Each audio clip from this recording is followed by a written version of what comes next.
Hello and welcome. I am Chakshu Roy and you are watching Laws in the Making on Rajya Sabha TV.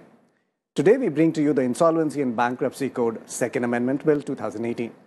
The bill seeks to clarify that allottees in a real estate project should be treated as financial creditors.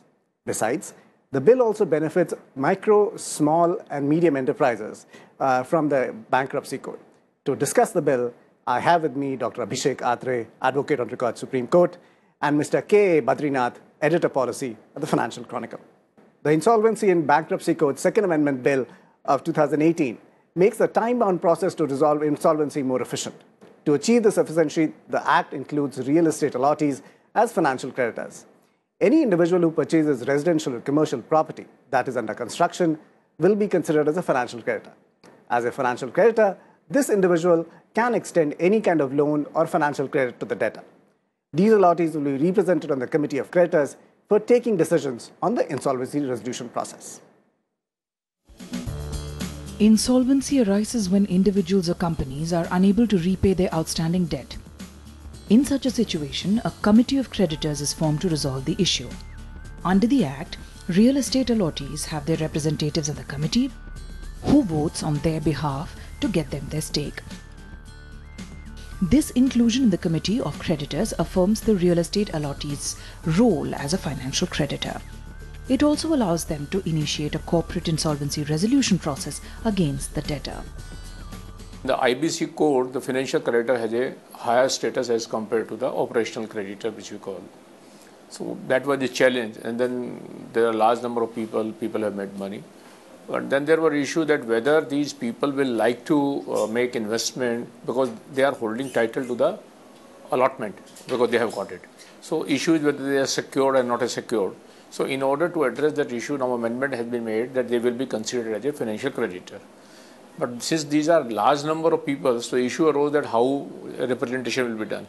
So now a mechanism has been created, then one of the representative, which they will select among themselves, will be representing them in the meeting of the Committee of the Creditors, and you will have a proportionate right in the voting, etc. That mechanism has been created. So this is the one big change which has been made, where the real estate buyer, etc., home buyer, etc., has been made as a financial creditors. In the insolvency resolution process, the Creditors Committee has several options for resolution. But if the committee is unable to arrive at a unanimous conclusion within the prescribed time, the debtor's assets will be liquidated to repay the debt. In such a situation, secured financial creditors are paid first, followed by payments of wages to the employee and payments to unsecured creditors. The real estate allottee has been defined as a financial creditor. But the Act is unclear on whether he or she is a secured or an unsecured financial creditor. This ambiguity raises questions on the priority they would receive in the repayment of loans. People who buy homes through booking from builders, whatever money they have paid to the builder is now going to be treated at par with the loans that the builder has taken from banks. So in the insolvency proceedings, the middle class people who put their hard-earned money into payments and installments for apartments will get the same level of relief as the banks are going to get who have lent money to the builders. The IBC Act further amends the 2016 code by lowering the voting threshold of financial creditors who are part of the committee from 75% to 51%. The committee is also responsible for taking key decisions like appointing the professional to implement the resolution and approve the resolution plan to be submitted to the National Company Law Tribunal. For decisions of this important nature, voting threshold has been reduced from 75% to 66%. Every new piece of legislation goes through periodic reviews and then amendments through Parliament. Badri, if I can start with you, can you talk a little bit about what is the reasoning behind amending the bankruptcy code? The code was established in 2016. We are in 2018, and this is the second amendment. So, can you throw some light on that? See, I guess the entire process of IBC is very new to the Indian system. And once the IBC was passed in 2016, and after that there was one amendment in 2017, there is a second amendment bill that the government thought fit to bring it before the parliament. The reason behind it is twofold. One, there were a lot of real estate companies which were not able to complete the projects, and they were stuck with incomplete projects on the one side, their balance sheet stuck in a big way.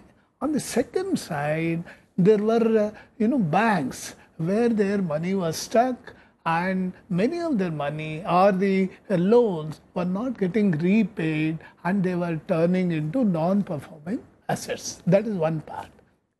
The second part is in most of the real estate projects, people like you and me invest a lot of money, or hard-earned money is put into in the hope of owning a house or a flat in the any of the metros that we live in, or wherever you're having a job.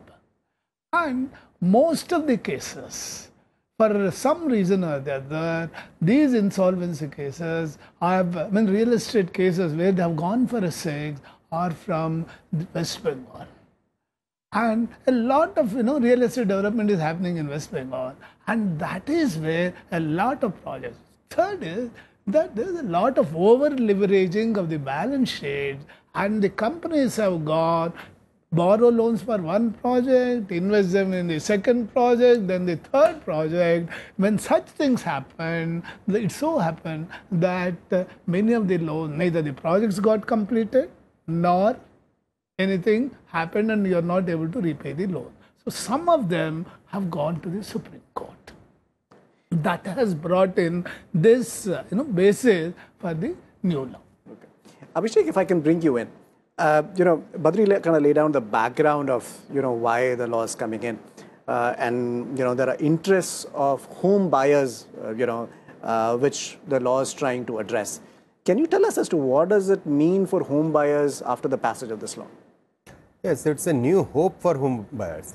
Previously, before this amendment, in fact, this came by way of ordinance first, 6th of June. Thereafter, it took shape of an act on 17th August.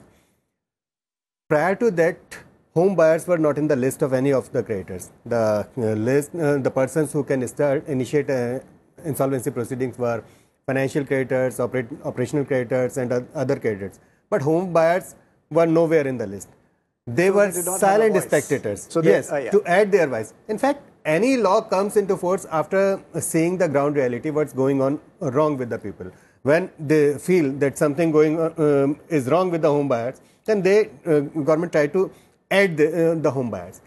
Now, today, home buyers are on the same footing like any other financial creditor. See, there are two categories of housing projects. On the one hand, there are residential units or commercial units on which, when you go to purchase, you take a loan from bank and pay them. They are secured. On the other hand, there were certain projects which promises you to pay assured returns, where no bank will give you loan, but they were paying you assured returns. So these kind of persons were already included in the list of financial creditors by Supreme Court in previous judgment. Now this is the second kind of home buyers which were not in the list. Now these were added by way of this amendment. Any allottee of in real estate. It means any person in whose favor allotment letter was issued is a financial creditor now. Okay. So if I'm now I'm a home buyer, my house has not been delivered to me, and I'm now, this law makes me a financial creditor. So what does this mean for me? What can I do under this law now? One is that once you become part of the resolution process, or you are representing the home buyers on the committee of creditors, you will get a complete right to protect your interests. See, the banker will try and protect his loan or whatever money he has lent to the project. The promoter of the company will try and save as much for himself. But who will take care of the home buyers? So my suspicion is that, or rather it's a fact, actually that home buyer's interest is not protected before. Now, with the representation of the home buyer on the committee of creditors, when it goes for insolvency or NCLT resolution, they have a representation, they have a say to what has to happen. Second issue is that you have a voting right. See, you were talking about 66% of the people who are on the committee of creditors have to approve a resolution whether to resurrect the project or go in for insolvency and things like that. So point is, the home buyers like you and me had to decide as a group whether you want the project to go ahead, whether you want it to be sent in for solvency, and whatever little money you can recover. So point is that the stakeholders, the biggest stakeholders in this entire game plan is the home buyers. And there are thousands and millions of home buyers who want to own a house in this country.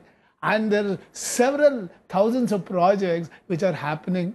And as per one survey, out of the 40,000 cases of the corporate cases that have been referred to the NCLT, about 22 to 24% are that of the real estate people. There, most of the people who have put in their hard-earned money into the project in the hope of buying a house or earning a small place for themselves get stuck very bad. But we'll quickly jump into a break. But coming up, we'll talk about the fact as to what are the technical nitty-gritties of this bill besides, the provisions related to home buyers. We'll come right back. When we return, we will discuss the further amendments to the Insolvency and Bankruptcy Code of 2016.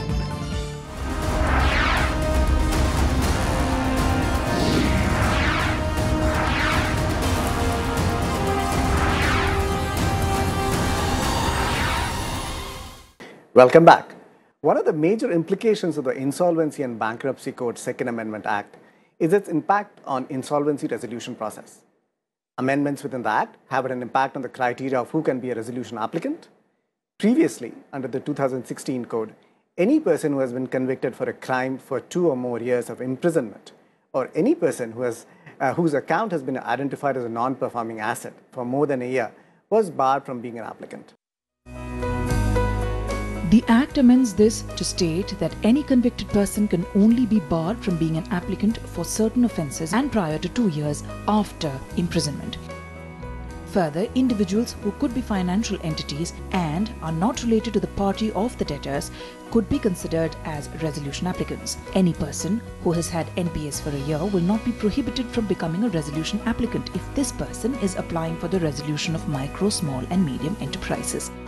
Many of them are not aware, many of them may not be possible to communicate or form a group.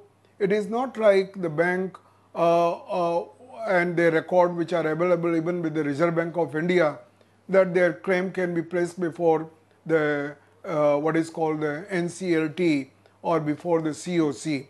So I do not know how practically home buyers can be properly represented before the COC or NCLT, and that is a big vacuum. So these are the two major deficiencies today. First, home buyers are, though given the status of financial creditor, they are not secured creditors. Number two, in the COC or NCLT, their representation one doesn't see practically going to happen because of the varied interest, and collectively it is difficult to represent their interest before the COC or NCLT. The second implication creates a provision for withdrawal of resolution applications. If a resolution applicant has initiated an insolvency resolution process, this application can be withdrawn from the National Company Law Tribunal if it has the approval of 90% of the Committee of Creditors. MSMEs were having two types of problem with this Insolvency and Bankruptcy Code. One, with the companies which are the large corporates, if they go into CIRP, then the operational creditors are mostly MSMEs.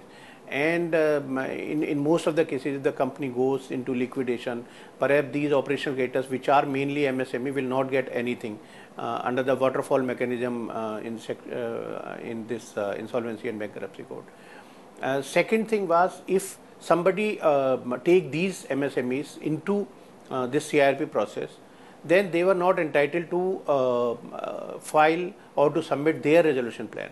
Because it happens in many cases that these MSME, nobody else will come forward to find out or to give any resolution plan.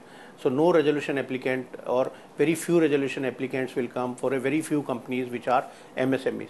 Now it has been provided in the code that if these MSMEs are not a willful defaulters, they themselves can offer their resolution plan for the resolution of their company. The Insolvency and Bankruptcy Code Second Amendment Act makes time-bound resolutions of insolvency cases a priority. To achieve this, it requires the National Company Law Tribunal to ensure that the resolution plan has effective implementation before approval is granted. Once this approval has been granted, the resolution applicant must obtain legal requisite approvals within a year. The bill was introduced in the Lok Sabha by then Minister of Finance and Corporate Affairs Piyush Goyal on July 23, 2018. Parliament passed it on August 10, 2018. Now, the idea behind the 2016 code was threefold. One, it was supposed to maximize the value of assets that were there. Second, the idea was to promote entrepreneurship. And the third was to create a balance for all the stakeholders that are involved in the bankruptcy or the insolvency process. And this balance of interest is where I want to bring you, Abhishek. So, can you tell us as to what does it mean to be a financial creditor? And, we were talking about the waterfall mechanism earlier. And what will the financial creditors get, or what category of financial creditors get their money back in the waterfall mechanism? See, in this new amendment, there are two types of financial creditors. Financial creditors, there is two different type of forms are given. Financial creditors, for normal financial creditors, form C is there. For creditors in a class where more than 10 persons of same category are there, that they are kept in creditors in a class, and for that form CA is provided. It means home buyers. Several, there may be thousands. So they are kept in creditors in a class. So their vote share definitely is bigger when we sit in the Committee of Creditors. Committee of Creditors is formed on the basis of their shares. So in fact, the process, the idea behind this insolvency resolution process is to how to resolve this, to come out of this insolvency. And insolvency resolution plan is being prepared with that idea only. If insolvency resolution professional comes to an opinion that there is no possibility to revive this company, then only he will approach to the court that no plan is possible. If there is some plan, then he will put it before Committee of Creditors, and if Committee of Creditors decide that this plan is not feasible, then also they can go for liquidation. Ultimately, company has to go in liquidation due to so much debt. And when you mean liquidation, you mean the selling of the assets of the company? Selling of the assets. Okay. Ultimately, at the time of liquidation, we have to see the priority. Section 53 decides the priority to which these assets, the outcomes of those assets will be distributed. First of that, insolvency cost incurred in the insolvency process will be given first in full. Okay. Thereafter, second class, workmen, their 2 years salary. Thereafter, other employees who are not workmen. Those employees, along with secured creditors, these are in third category. Assets will be distributed among them. Thereafter, fourth category. If these are fulfilled and nothing remains, then nothing will go to last category, which are unsecured creditors. But as I seen, Mr. Lahoti, senior advocate, is there. He was saying we are home buyers are unsecured creditors. In my opinion, till now no authoritative judgment has come. But in my opinion, home buyers must put in the definition of secured creditors, because if we see the definition of secured creditors, it clarifies that or any other agreement, every home buyers interest is protected by an agreement by the company. There is, every time there is an agreement, every time allotment is there of some particular unit. So therefore, as per definition of secured creditors, secured interest, they will be put in under category of secured okay. creditors. So Abhishek, your interpretation is that whenever a company's assets are getting sold under the resolution process, the first people who get paid are the people who helped in the resolution process.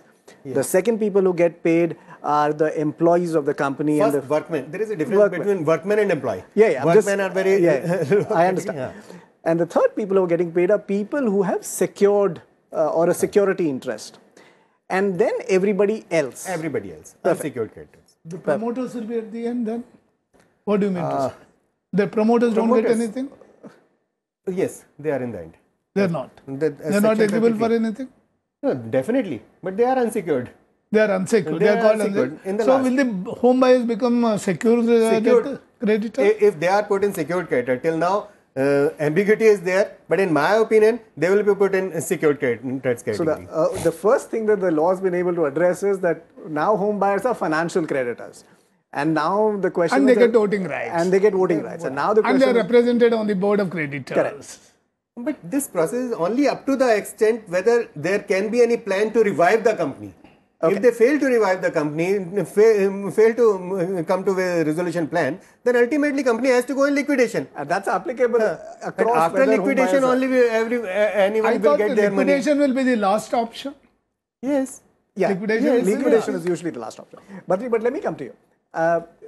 We've been discussing about home buyers quite a bit.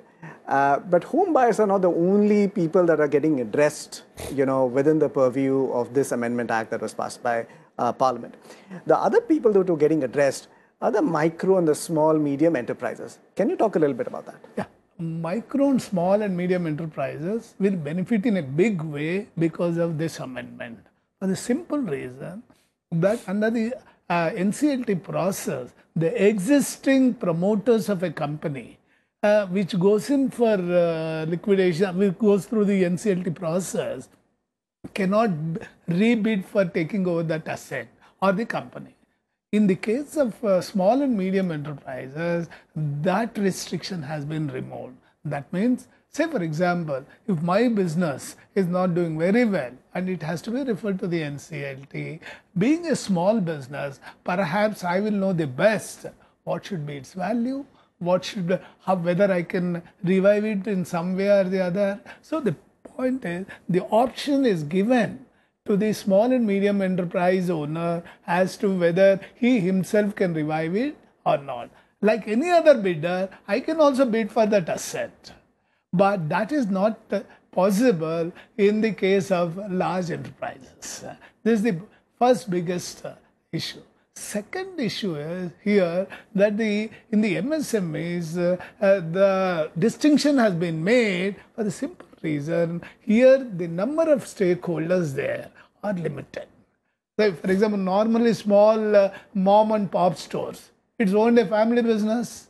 Many of the businesses in India are, small and medium enterprises, are mostly micro enterprises, businesses. And in case for any reason it goes, because of the business cycle or something, so the promoter gets the a stake in the process. Right. A stake in the process. Perfect.